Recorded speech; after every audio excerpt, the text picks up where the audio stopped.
वही बात लौट फिर के आती रहती है कि मौलाना साहब क्या किया जाए, मस्जिद में फर्ज नमाज के बाद इमाम के साथ दुआ मांगना कैसा है, कब्रिस्तान में दुआ करना कैसा है, किसी आदमी के मर जाने के बाद किसी मौलाना के साथ उसके घर पे जाकर भोज खाने के बाद दुआ करना उसकी मग़फ़िरत की कैसा है।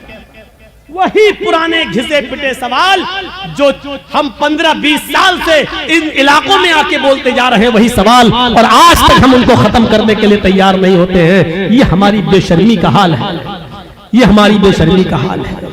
मेरे भाइयों, आज फिर एक बात को जहन में बिठा लो, दुआ करना गलत नहीं है।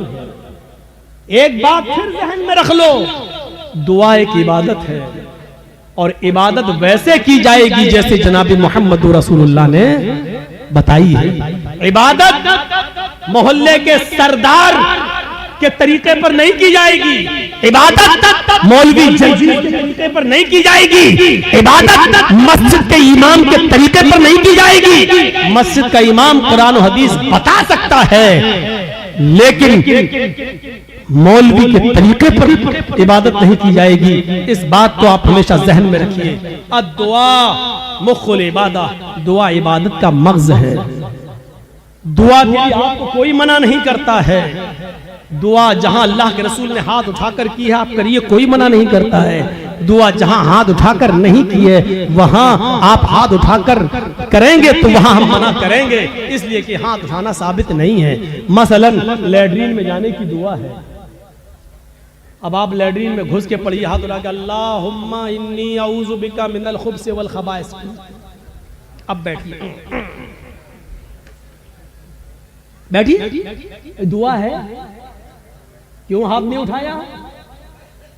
मैं पूछना चाहता हूं उन लोगों से जो मस्जिद में मजबूर करते हैं इमाम को कि हाथ उठाओ, और पब्लिक से कहते हैं हाथ उठाकर दुआ करो। अगर दुआ के लिए हाथ उठाना है तो लैट्रीन में जाने की दुआ है, बताओ क्यों नहीं हाथ उठाते?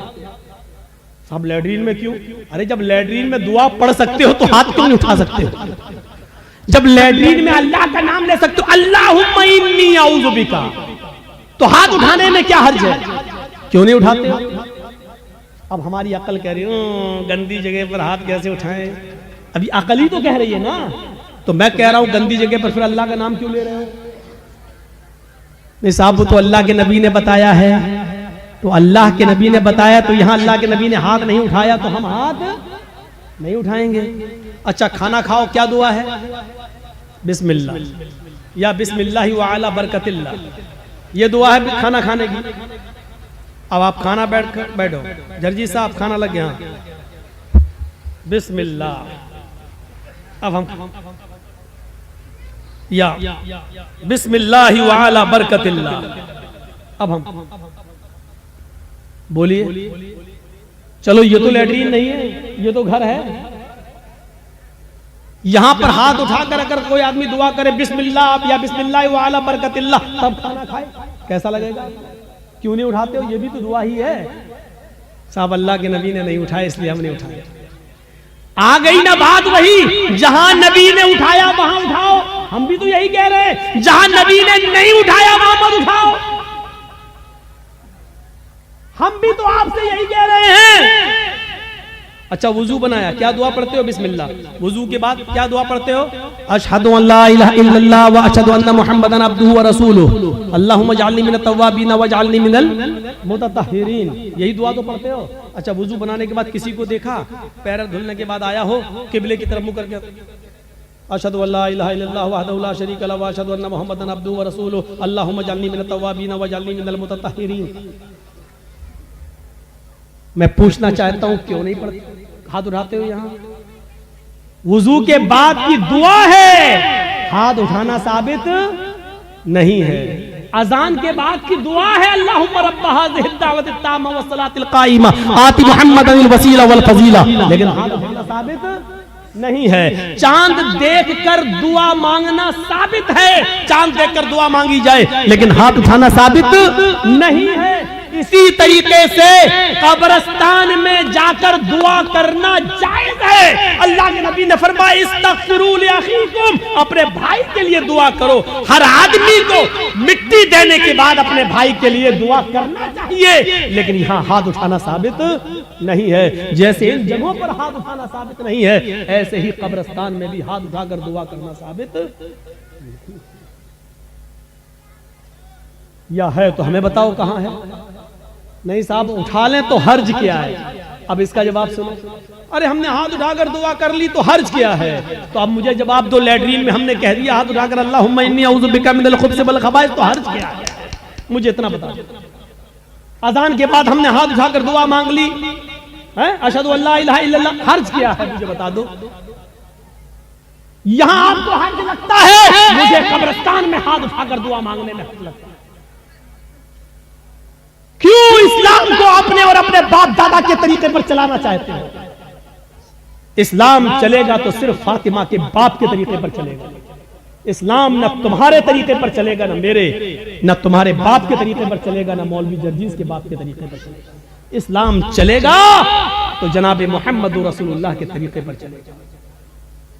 आपको नमाज पढ़ने के बाद दुआ से कोई नहीं रोकता। यकीन मानिए, नमाज पढ़ने के बाद आप दुआ करिए, हम आपको नहीं रोकते हैं। अच्छा अमल है नमाज पढ़ना, और नमाज के बाद दुआ मांगना अच्छा अमल है। मांगिए, मांगिए, मना नहीं किया जा रहा है। लेकिन यहां अल्लाह के रसूल से हाथ उठाकर दुआ मांगना, और नबी के हाथ उठाने के बाद सहाबा का हाथ उठाना, और नबी का हाथ चेहरे पर फेर कर पहनना, और उसके बाद सहाबा का भी हाथ चेहरे पर फेर लेना, नबी का दुआ मांगना और सहाबा का उस दुआ पर आमीन आमीन कहना, यहां नमाज के बाद साबित नहीं है। इसलिए आपको भी ऐसा नहीं करना है। अकेले आप भी दुआ मांगना चाहे मांगे। आपकी बेटी बड़ी है, शादी के रिश्ते आते टूट जाते हैं, नमाज के बाद दुआ मांगिए, अल्लाह मेरी बेटी को कोई दीनदार रिश्ता अता फरमा दे। आपकी रोजी रोटी में बरकत नहीं, अल्लाह मुझे मेरी रोजी रोटी में बरकत दे। आपको जितनी दुआ मांगना मांगो, ये 2 मिनट वाली दुआ को रस्म मत बनाओ मेरे भाई। इमाम साहब ने कहा अस्सलाम वालेकुम व रहमतुल्लाह, अस्सलाम वालेकुम व रहमतुल्लाह, अल्लाहुम्मा आमीन आमीन, पीछे कर आमीन आमीन आमीन आमीन। अबे ये कौन सी दुआ है? और 2 मिनट में ला इलाहा इल्लल्लाह मुहम्मदुर रसूलुल्लाह। 2 मिनट में तेरी भी जरूरत पूरी हो गई, 2 मिनट में उसकी भी हो गई। वहां इमाम कह रहा अल्लाह मेरी रोजी रोटी में बरकत दे, आप कह रहे हैं आमीन। अरे फायदा तो इमाम का हो रहा, आपका क्या हो रहा है मुझे बताओ। वो इमाम तो अपनी दुआ कर रहा है?